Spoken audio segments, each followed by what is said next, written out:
एक बार हमारे प्यारे नबी हजरत मोहम्मद सल्लल्लाहु अलैहि वसल्लम रास्ते से गुजर रहे थे कि अचानक एक साइन बोर्ड पर नजर पड़ी।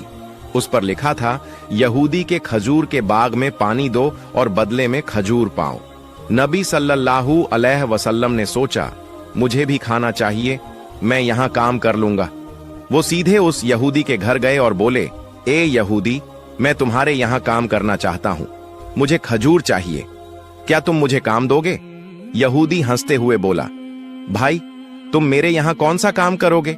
नबी सल्लल्लाहु अलैहि वसल्लम ने नरमी से कहा, सुना है तुम्हारे खजूर के बाग में पानी देने पर खजूर मिलते हैं, मैं वही काम करना चाहता हूं। यहूदी चालाकी से मुस्कुराया और बोला, अरे वो काम आसान नहीं है, देखो दूर वो कुआं है, उसका पानी बहुत नीचे है, वहां से पानी निकालना बड़ा मुश्किल है, क्या तुम कर पाओगे? नबी सल्लल्लाहु अलैहि वसल्लम ने विश्वास से जवाब दिया, हाँ मैं कर लूंगा, मुझे खाना चाहिए, मैं मेहनत करूंगा। यहूदी मन ही मन सोचने लगा, यह आदमी पानी निकाल ही नहीं पाएगा, क्यों ना इसे धोखा दूं। वो घर से एक पुरानी सड़ी गली रस्सी वाला बाल्टी लाया और नबी सल्लल्लाहु अलैहि वसल्लम को दे दिया। नबी सल्लल्लाहु अलैहि वसल्लम ने अल्लाह का नाम लेकर बाल्टी कुएं में डाली, लेकिन जैसे ही रस्सी खींची, रस्सी टूट गई और बाल्टी कुएं में गिर पड़ी। दूर से यहूदी हंसते हुए दौड़ा आया और बदतमीजी से नबी सल्लल्लाहु अलैहि वसल्लम के पाक चेहरे पर एक जोरदार थप्पड़ मार दिया। सोचो दोस्तों, हमारे नबी सल्लल्लाहु अलैहि वसल्लम उस समय भी कुछ ना बोले, कितने रहमत वाले थे, कितने सब्र वाले थे। उन्होंने अल्लाह से भी कोई शिकायत ना की, बल्कि यहूदी से ही पूछ लिया, ए यहूदी, जिस हाथ से तुमने मुझे मारा, क्या उस हाथ में तुम्हें दर्द हुआ? यहूदी हैरान होकर बोला, नहीं, मुझे कोई दर्द नहीं हुआ, लेकिन तुमने मेरी नई बाल्टी कुएं में गिरा दी, इसलिए मैंने तुम्हें मारा। नबी सल्लल्लाहु अलैहि वसल्लम ने नरमी से कहा, ठीक है, मैं खुद तुम्हारी बाल्टी कुएं से निकालूंगा और पानी भरकर तुम्हारे बाग में दूंगा, बस तुम मुझे मेरा हक दे देना। यहूदी जोर से हंस पड़ा और बोला, तुम कुएं से बाल्टी निकालोगे? इसमें तो कोई सीढ़ी भी नहीं है, तुम कैसे कर पाओगे? नबी सल्लल्लाहु अलैहि वसल्लम मुस्कुराए और बोले, मुझे बस कुएं के पास जाने दो। तभी अल्लाह ने जिब्राइल अलैहि वसल्लम को हुक्म दिया, ए जिब्राइल, मेरे दोस्त कुएं के पास आ रहे हैं, जाओ कुएं का पानी ऊपर तक भर दो और बाल्टी मेरे प्यारे दोस्त के हाथ में पहुंचा दो। मेरा हबीब खाली हाथ ना लौटे। जैसे ही नबी ने कुएं में हाथ डाला, सुभान अल्लाह, बाल्टी उनके हाथ में आ गई और पानी भी ऊपर तक भर गया। यह देख यहूदी सन्न रह गया, उसका दिल कांप उठा और वह समझ गया कि यह कोई साधारण इंसान नहीं, बल्कि अल्लाह के सच्चे नबी हैं। यहूदी का दिल कांप उठा, वो सोचने लगा, मेरे कुएं में तो तला भी नहीं, सीढ़ी भी नहीं, फिर यह आदमी बाल्टी कैसे निकाल लाया? नहीं नहीं, यह कोई साधारण इंसान नहीं हो सकता। उसके बाद नबी सल्लल्लाहु अलैहि वसल्लम ने उस खजूर के बाग में पानी देना शुरू किया, और जब पानी देना खत्म हुआ, तब यहूदी ने उन्हें खजूर दिए। वो खजूर लेकर नबी सल्लल्लाहु अलैहि वसल्लम अपने घर की तरफ लौटे और अपने प्यारे नाते हसन और हुसैन को ढूंढने लगे, लेकिन बहुत तलाश करने के बाद भी दोनों नजर नहीं आए। नबी सल्लल्लाहु अलैहि वसल्लम परेशान होकर रेगिस्तान की तरफ निकल पड़े और कुछ चरवाहों से पूछा, ऐ चरवाहों, क्या तुमने मेरे हसन और हुसैन को देखा है? क्या तुमने दो छोटे छोटे बच्चों को देखा है? चरवाहों ने कहा, हाँ, हमने दो बच्चों को देखा है, लेकिन आपको एक अजीब बात सुनानी होगी। वो दोनों बच्चे इसी रास्ते से इस रेगिस्तान के पहाड़ की तरफ गए और वहां सो गए हैं, लेकिन अफसोस की बात यह है कि जब वो बच्चे यहां से गुजरे, हमारे ऊंट और बकरियां उन्हें देखकर रोने लगी। जब तक वो दोनों बच्चे पहाड़ के अंदर रहे, हमारे ऊंटों ने घास तक मुंह में नहीं डाली। हम यह समझ नहीं पा रहे हैं क्यों? नबी सल्लल्लाहु अलैहि वसल्लम की आंखें नम हो गईं और फरमाया, ऐ चरवाहों, तुम उन बच्चों को देखकर सह गए, दुनिया भी उन्हें देखकर सह गई, लेकिन जानवर और परिंदे भी उनकी भूख सह नहीं पाए।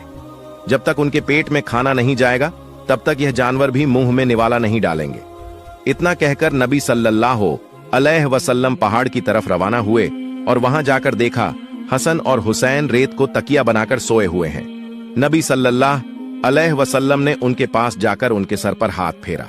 दोनों ने जैसे ही अपनी आंखें खोलीं और देखा कि उनके प्यारे नाना जान आए हैं तो दौड़कर गले से लग गए और रोते हुए बोले, ओ नाना जान, हमारे घर में खाना नहीं है, चूल्हे में आग नहीं जलती और आप भी हमारे पास नहीं होते, लेकिन जब आप हमें मिलने आते हो हमें देखते ही हमारी भूख मिट जाती है। नबी सल्लल्लाहु अलैहि वसल्लम ने उन्हें सीने से लगाया और बड़े प्यार से कहा, ओ मेरे प्यारे नातिनों, चलो अब देर मत करो, घर चलते हैं। लेकिन हसन और हुसैन जिद करने लगे, नाना जान, हम घर नहीं जाएंगे क्योंकि आपकी बेटी हमें खाना नहीं बनाती। जब भी हम खाना मांगते हैं वो हमें डांट देती है। नबी सल्लल्लाहु अलैहि वसल्लम ने बहुत समझाया, बहुत प्यार से मनाया। आखिरकार वो दोनों मान गए और नबी के साथ घर लौट आए। घर पहुंचकर नबी सल्लल्लाहु अलैहि वसल्लम ने हजरत फातिमा रजी अल्लाह ताला अन्हा से कहा, ए फातिमा, मैं तुम्हारे लिए खाना लाया हूं, लो तुम 2 खजूर खाओ, हसन को दो और हुसैन को दो। फातिमा ने वो खजूर हाथ में लिए और अपने अब्बा के चेहरे की तरफ देखा और अचानक उनकी आंखों से आंसू बहने लगे। फातिमा रोते हुए बोली, ऐ अब्बा जान, आपके गाल पर यह उंगलियों के निशान क्यों हैं? ओ मेरे अब्बा जान, आपको किसने मारा है? नबी सल्लल्लाहु अलैहि वसल्लम ने बहुत नरमी से जवाब दिया, ए फातिमा, तुम खाना खाओ, यह सवाल अभी मत करो। उधर यहूदी अपने घर पहुंचा। उसकी बीवी ने उसे देखकर पूछा, सुनो, तुमने किसे मारा है? क्या तुम्हें पता भी है किस पर हाथ उठाया? यहूदी लापरवाही से बोला, नहीं, मुझे तो नहीं पता, मैंने मोहम्मद को मारा है, इसमें क्या बड़ी बात हो गई? तभी उसकी बीवी गुस्से और डर से कांपते हुए बोली, ओ नादान, जिसे तुमने मारा है जानते हो वो कौन है? वो आखिरी जमाने के नबी हैं, हजरत मोहम्मद सल्लल्लाहु अलैहि वसल्लम। तुमने उस नबी पर हाथ उठाया है, मैं इस गुनाह को मान ही नहीं सकती। तुम्हारा यह हाथ कभी सलामत नहीं रहेगा, तुरंत जाओ उनसे माफी मांगो वरना तुम्हारा हाथ बर्बाद हो जाएगा। यह सुनकर यहूदी सन्न रह गया और बोला, अगर वह सचमुच आखिरी जमाने के नबी हैं और मैंने उन पर हाथ उठाया है तो मैं यह हाथ अब रखूंगा ही नहीं। यह हाथ अब मेरे किसी काम का नहीं। इस गुनाह का फैसला मैं किसी हाकिम के पास, किसी बादशाह के पास नहीं ले जाऊंगा, अपना फैसला मैं खुद ही करूंगा। उसने बीवी से कहा, एबी, मेरे लिए एक धारदार छुरी ले आओ, मैं अपना यह हाथ खुद ही काट दूंगा। फिर उसने सचमुच अपना हाथ काट डाला और वो कटा हुआ हाथ लेकर नबी सल्लल्लाहु अलैहि वसल्लम के घर की तरफ चल पड़ा। जब नबी सल्लल्लाहु अलैहि वसल्लम के घर पहुंचा तो लोगों ने कहा, नबी घर पर नहीं है, वो अपनी बेटी फातिमा के घर गए हैं। उधर घर के अंदर हजरत फातिमा राज अल्लाह ताला अन्हा अब्बा जान से कह रही थी, ए मेरे अब्बा, जब तक आप मुझे यह नहीं बताएंगे कि आपके गाल पर किसने तमाचा मारा है तब तक मैं खाना नहीं खाऊंगी। क्या आप अल्लाह के दरबार में दुआ नहीं कर सकते कि जिसने आप पर हाथ उठाया है अल्लाह उसका नाश कर दे? लेकिन मैं फातिमा आज अल्लाह के सामने हाथ उठाकर दुआ करूंगी कि वो जालिम बर्बाद हो जाए। तब नबी सल्लल्लाहु अलैहि वसल्लम ने बहुत प्यार से कहा, ए मेरी बेटी फातिमा, मैं गजब का नबी नहीं हूं, मैं रहमत का नबी हूं, मैं माफ करने वाला नबी हूं, बदला लेने वाला नबी नहीं हूं। उन्होंने मुझे पहचाना ही नहीं, ना पहचानने की वजह से मारा। इतने में घर के बाहर से आवाज आई, क्या मोहम्मद इस घर में मौजूद है? फातिमा ने कहा, अब्बा, कोई आपको बाहर से पुकार रहा है। नबी बाहर आए तो देखा वही यहूदी खड़ा है, उसका हाथ कटा हुआ है और खून बह रहा है। वो यहूदी रोते हुए बोला, या रसूल अल्लाह सल्लल्लाहु अलैहि वसल्लम, मुझे माफ कर दीजिए, मुझसे बहुत बड़ा गुनाह हो गया। नबी ने पूछा, ए यहूदी, तुम्हें क्या हुआ? यहूदी कांपते हुए बोला, ए अल्लाह के रसूल, मैंने गलती से आप पर हाथ उठाया, इसका फैसला मैंने किसी इंसान को नहीं दिया, मैंने खुद ही कर लिया। मैंने अपना हाथ काट दिया है क्योंकि जिस नबी के जिस्म पर मक्खी तक नहीं बैठती उस नबी पर मैंने हाथ उठाया था, इसीलिए मैंने अपना हाथ खुद काट दिया। नबी सल्लल्लाहु अलैहि वसल्लम ने यहूदी से फरमाया, ए यहूदी, तुम्हें अपने हाथ काटने की क्या जरूरत थी? मैं तो तुम्हें पहले ही माफ कर चुका हूं। यहूदी की आंखें भर आईं और कांपते हुए बोला, ए नबी, आप जैसे इंसान इस दुनिया में कोई नहीं, इतने बड़े गुनाह के बाद भी आपने मुझे माफ कर दिया। उस वक्त नबी जी उसके हाथ को पहले जैसा कर देना चाहते थे। अल्लाह रब्बुल आलमीन ने जिब्राइल अलैहिस्सलाम को बुलाया और फरमाया, ए जिब्राइल, देखो मेरा प्यारा दोस्त क्या करना चाहता है, जाओ और उससे कह दो, अगर नबी ने उसे माफ कर दिया है तो अल्लाह भी उसे माफ कर देगा।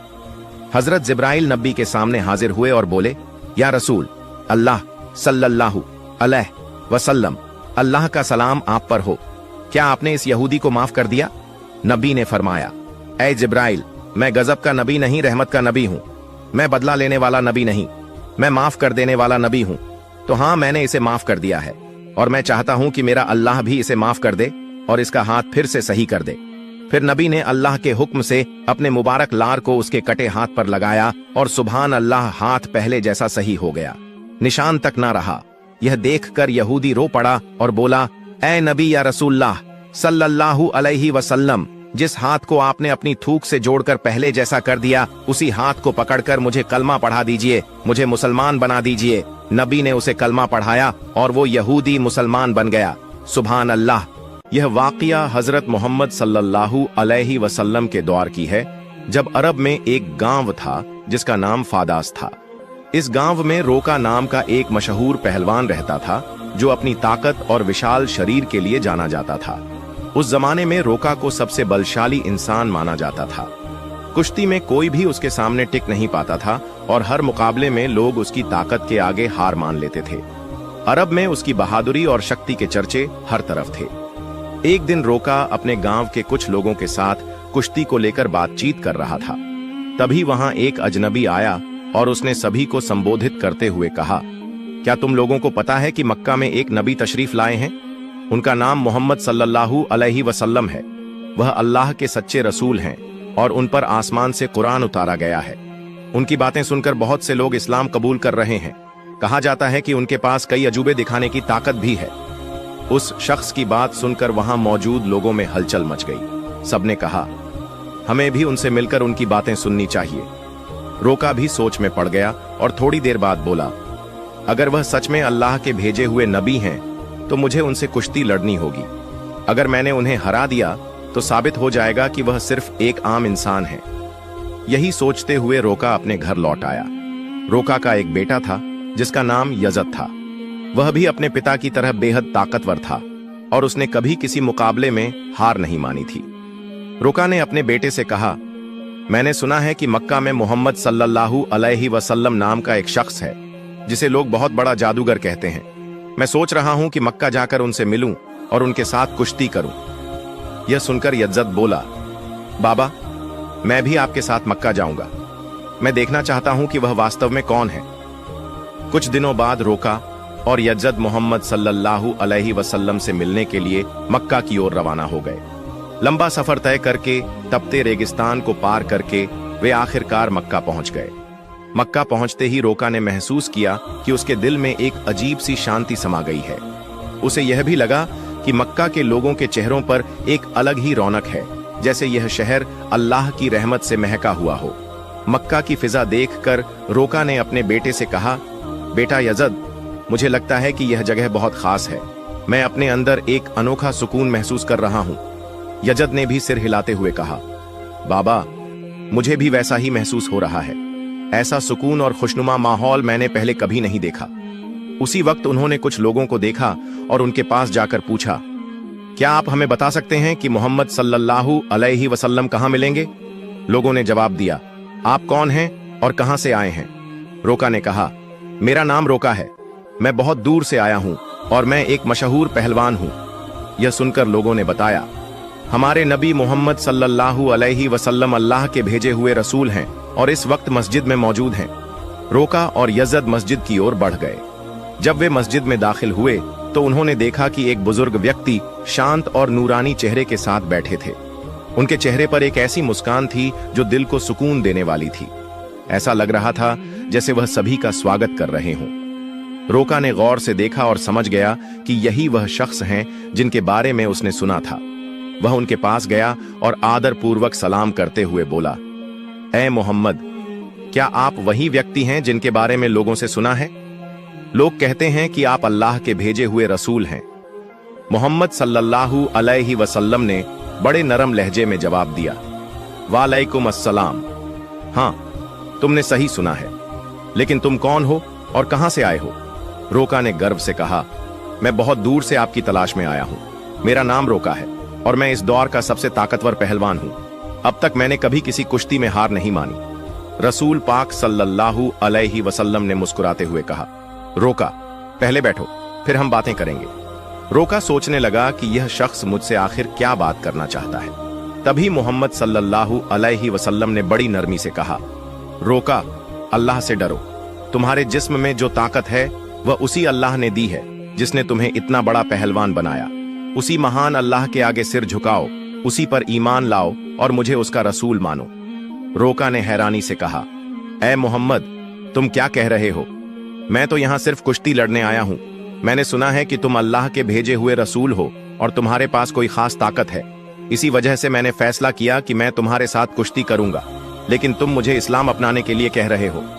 दयालु नबी मोहम्मद सल्लल्लाहु अलैहि वसल्लम ने नरमी से कहा, रोका, तुम मेरे साथ कुश्ती लड़ना चाहते हो, लेकिन यह मेरा काम नहीं है।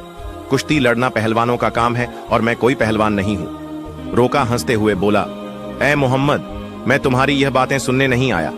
मैंने सुना है कि तुम बहुत ताकतवर हो, तुम्हें जादू भी आता है। अगर तुम सच में अल्लाह के रसूल हो तो अपनी ताकत से मुझे कुश्ती में हरा कर दिखाओ। मोहम्मद सल्लल्लाहु अलैहि वसल्लम मुस्कुराए और बोले, रोका, तुम इतनी जिद कर रहे हो, इसलिए मैं तुम्हारे साथ एक शर्त पर कुश्ती लड़ने को तैयार हूं। रोका ने उत्सुकता से पूछा, क्या शर्त है? नबी रहमत सल्लल्लाहु अलैहि वसल्लम ने फरमाया, अगर तुम कुश्ती में मुझसे हार गए तो तुम्हें इस्लाम कबूल करना होगा और मुझे अल्लाह का भेजा हुआ रसूल मानना होगा। रोका यह सुनकर सोचने लगा, यह एक आम आदमी मुझे कैसे हरा सकता है? मेरी चौड़ी छाती, मजबूत हाथ पैर और गजब की ताकत के सामने यह मामूली इंसान नहीं टिक पाएगा।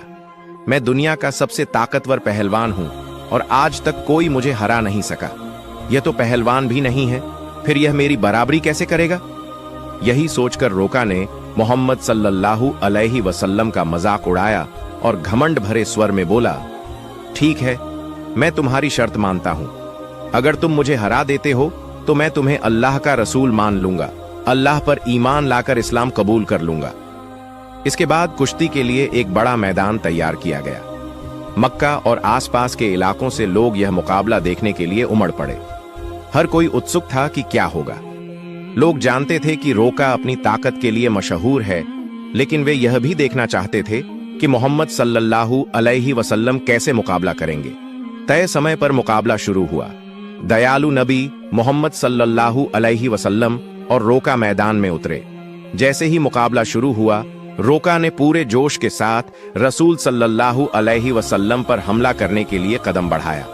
लेकिन तभी नबी रहमत सल्लल्लाहु अलैहि वसल्लम ने बड़ी आसानी से रोका को पकड़कर एक झटके में उठा लिया और जमीन पर पटक दिया। रोका को यकीन ही नहीं हुआ कि वह इतनी आसानी से गिर गया। उसने खुद को संभालने की कोशिश की, लेकिन उसने महसूस किया कि उसकी आधी ताकत खत्म हो चुकी थी। रसूल सल्लल्लाहु अलैहि वसल्लम ने मुस्कुराते हुए कहा, ऐ रोका, तुम हार चुके हो। अब भी क्या तुम मुकाबला जारी रखना चाहते हो? क्यों न अपनी हार मान ले और इस्लाम कबूल कर ले। लेकिन घमंडी रोका ने कहा, नहीं, यह सिर्फ एक संयोग था। मुझे एक और मौका दो, इस बार मैं तुम्हें हरा दूंगा। दयालु नबी सल्लल्लाहु अलैहि वसल्लम ने फरमाया, ठीक है, मैं तुम्हें एक और मौका देता हूं, लेकिन अगर इस बार भी तुम हार गए तो तुम्हें अपनी हार माननी होगी और इस्लाम कबूल करना होगा। लोगों की निगाहें फिर से मुकाबले पर जम गईं। रोका ने इस बार पूरी ताकत झोंक दी और पूरी कोशिश की कि वह किसी भी हाल में नबी सल्लल्लाहु अलैहि वसल्लम को हरा दे। लेकिन जैसे ही उसने हमला करने के लिए कदम बढ़ाया, दयालु नबी ने फिर से उसे उठाकर जमीन पर पटक दिया। रोका को फिर से हार का सामना करना पड़ा। रसूल सल्लल्लाहु अलैहि वसल्लम ने कहा, ऐ रोका, अब भी क्या तुम्हें यकीन नहीं हुआ? मान लो कि अल्लाह ने मुझे सच्चाई के साथ भेजा है। अब भी वक्त है, ईमान ले आओ। लेकिन रोका का अहंकार उसे हार मानने नहीं दे रहा था। वह अपने मन में सोच रहा था, मैंने कभी किसी से कुश्ती में हार नहीं मानी, फिर यह कैसे संभव है कि मैं किसी ऐसे इंसान से हार जाऊं जो पहलवान भी नहीं है। इसलिए उसने फिर से नबी सल्लल्लाहु अलैहि वसल्लम से कहा, मुझे एक आखिरी मौका दो। हमारे नबी तो रहमतुल आलमीन हैं। उन्होंने फिर से उसे मौका दिया। तीसरी बार मुकाबला शुरू हुआ। इस बार रोका ने अपनी पूरी ताकत लगा दी, लेकिन जैसे ही वह हमला करने के लिए आगे बढ़ा, नबी सल्लल्लाहु अलैहि वसल्लम ने उसे फिर से उठाकर जमीन पर पटक दिया। अब रोका उठने की कोशिश कर रहा था, लेकिन उसकी ताकत जवाब दे चुकी थी। उसे समझ में आ चुका था कि मोहम्मद सल्लल्लाहु अलैहि वसल्लम कोई आम इंसान नहीं है, बल्कि अल्लाह के भेजे हुए सच्चे रसूल हैं और इस्लाम सबसे बेहतरीन धर्म है। फिर फिर रोका ने रसूल सल्लल्लाहु अलैहि वसल्लम से कहा, ऐ अल्लाह के नबी, अब मुझे यकीन हो गया है कि आप सच में अल्लाह के रसूल हैं और इस्लाम सच्चा धर्म है। मैं आपको नबी के रूप में स्वीकार करता हूं और अल्लाह पर ईमान लाता हूं। जब रोका ने इस्लाम कबूल कर लिया तो रसूल सल्लल्लाहु अलैहि वसल्लम ने फरमाया, अब तुम सच्चाई को समझ चुके हो। दरअसल इंसान कभी भी अपनी ताकत से मजबूत नहीं होता। अल्लाह ने मुझे जो ताकत दी है उसी की वजह से आज तुम मुझसे हार गए हो, और यह भी अल्लाह ही की मर्जी थी कि तुम इतने बड़े पहलवान बने। अगर अल्लाह नहीं चाहते तो मैं तुम्हें हराने की ताकत भी नहीं रखता। रसूल सल्लल्लाहु अलैहि वसल्लम की यह बात सुनकर रोका कि आंखों में आंसू आ गए। उसने खुशी और सुकून के साथ इस्लाम धर्म कबूल कर लिया। यह घटना हमारे नबी की महानता का एक जिंदा चमत्कार थी। लेकिन तभी एक और चुनौती सामने आ गई। रोका का बेटा यजद, जो खुद भी एक मशहूर और ताकतवर पहलवान था, अपने पिता की हार को स्वीकार करने के लिए तैयार नहीं था। उसके अंदर एक अजीब सा आत्मविश्वास था जो उसे अपने पिता की हार का बदला लेने के लिए उकसा रहा था। यजद ने गुस्से और जोश में भरकर रसूल सल्लल्लाहु अलैहि वसल्लम को ललकारा, ऐ मोहम्मद, आपने मेरे पिता को कुश्ती में हराकर यह साबित कर दिया कि आप असाधारण इंसान हैं, लेकिन मैं आपकी ताकत का अंदाजा नहीं लगा पाया। क्या आप मेरे साथ कुश्ती लड़ेंगे? रसूल सल्लल्लाहु अलैहि वसल्लम ने यजद की आंखों में देखा और समझ गए कि उसके दिल में अब भी संदेह बाकी है। उसे ईमान की रोशनी की जरूरत थी। इसलिए उन्होंने मुस्कुराते हुए उसका चैलेंज स्वीकार कर लिया। अब यजद ने खुद को लड़ाई के लिए तैयार किया। वह अपने पिता की तरह ही ताकतवर था और उसने कभी किसी से हार नहीं मानी थी। उसके मन में एक ही बात चल रही थी कि वह मोहम्मद सल्लल्लाहु अलैहि वसल्लम को हराकर अपने पिता की हार का बदला लेगा और अपने खानदान की इज्जत वापस पाएगा। फिर जब कुश्ती शुरू हुई तो यजद ने अपनी पूरी ताकत लगा दी। उसने हजरत मोहम्मद सल्लल्लाहु अलैहि वसल्लम पर हमला किया, लेकिन हमारे नबी ने हर एक वार को आसानी से रोक लिया। यजद हैरान रह गया। उसे यकीन नहीं हो रहा था कि यह कैसे संभव है। फिर रसूल सल्लल्लाहु अलैहि वसल्लम ने उसे एक मौका दिया ताकि वह अपनी पूरी ताकत आजमा सके। यजद ने पूरी ताकत से हमला किया, लेकिन इस बार भी रसूल सल्लल्लाहु अलैहि वसल्लम ने उसे जमीन पर गिरा दिया। यजद का शरीर इतनी जोर से जमीन से टकराया कि उसे लगा जैसे उसकी हड्डियां टूट गई हैं। यजद ने फिर से उठने की कोशिश की, लेकिन उसके पैरों में ताकत नहीं बची थी। जब उसने नबी सल्लल्लाहु अलैहि वसल्लम की तरफ देखा तो उनके चेहरे पर एक सुकून भरी मुस्कान थी। फिर हमारे नबी ने उसका हाथ पकड़कर कहा, ऐ यजद, तुम वाकई बहादुर हो, लेकिन याद रखो कि असली ताकत अल्लाह रब्बुल आलमीन के हाथ में है। आज तुमने अपनी आंखों से देख लिया कि अल्लाह ने अपने नबी को कितनी ताकत दी है। क्या अब भी तुम्हारे दिल में कोई शक बचा है? यह सुनते ही यजद की आंखों से आंसू बहने लगे। उसने हजरत मोहम्मद सल्लल्लाहु अलैहि वसल्लम के सामने आत्मसमर्पण करते हुए कहा, ऐ अल्लाह के रसूल, आज मैंने अपनी जिंदगी का सबसे बड़ा सबक सीखा है। मैं गवाही देता हूं कि अल्लाह के सिवा कोई माबूद नहीं और आप मोहम्मद सल्लल्लाहु अलैहि वसल्लम अल्लाह के सच्चे नबी हैं। इसके बाद रोका और यजद के इस्लाम कबूल करने की खबर पूरे अरब में फैल गई। कुछ दिन बाद मदीना का एक गैर मुस्लिम युवक नबी सल्लल्लाहु अलैहि वसल्लम के पास एक अपमानजनक सवाल लेकर आया। उसने कहा, ऐ मोहम्मद, क्या आपने यह दावा किया है कि आप अल्लाह की तरफ से भेजे गए नबी हैं, और क्या आपके पास अल्लाह की तरफ से कोई वही दिव्य संदेश आता है? अगर आपकी बात सच है तो कुछ ऐसा करके दिखाइए जो आम इंसान के लिए करना नामुमकिन हो। रसूल सल्लल्लाहु अलैहि वसल्लम ने फरमाया, तुम क्या देखना चाहते हो, बताओ। उस युवक ने दूर खड़े एक पेड़ की तरफ इशारा करते हुए कहा, अगर तुम सच्चे नबी हो तो बिना किसी स्पर्श के बस अपने हुक्म से इस पेड़ को यहां बुला लो। यह सुनकर रसूल सल्लल्लाहु अलैहि वसल्लम मुस्कुराए और बोले, मैं कुछ नहीं करूंगा, तुम बस उस पेड़ के पास जाओ और कह दो कि अल्लाह के भेजे हुए रसूल तुम्हें बुला रहे हैं। युवक बड़ी उम्मीद और जिज्ञासा के साथ पेड़ के पास गया और बोला, ऐ पेड़, तुम्हें अल्लाह के नबी बुला रहे हैं। जैसे ही यह शब्द पूरे हुए, पेड़ कांपने लगा।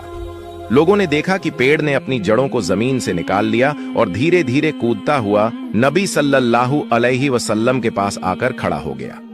युवक यह देखकर चौंक गया और बोला, यह तो जरूर कोई जादू है।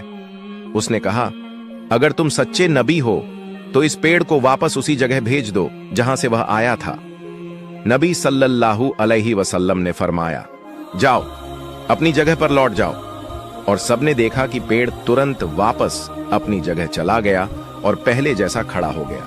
यह देखकर वह युवक जोर से बोला, अशहदु अल्ला इलाहा इल्लल्लाह व अशहदु अन्ना मुहम्मद रसूल अल्लाह, यानी मैं गवाही देता हूं कि अल्लाह के सिवा कोई माबूद नहीं और मोहम्मद सल्लल्लाहु अलैहि वसल्लम अल्लाह के सच्चे रसूल हैं। इसके बाद उस युवक ने न सिर्फ इस्लाम कबूल किया बल्कि अपने पूरे परिवार को भी मुसलमान बना लिया। हमारे नबी सल्लल्लाहु अलैहि वसल्लम की पूरी जिंदगी ऐसे अनगिनत चमत्कारों से भरी हुई है। हम जो जन्म से मुसलमान हैं, अगर हम सही तरीके से इस्लाम को अपनाएं तो दुनिया की कई चीजें बदल सकती हैं। अल्लाह हमें सभी को नबी सल्लल्लाहु अलैहि वसल्लम की दी गई तालीम को अपनी जिंदगी में लागू करने की तौफीक अता फरमाए। आमीन।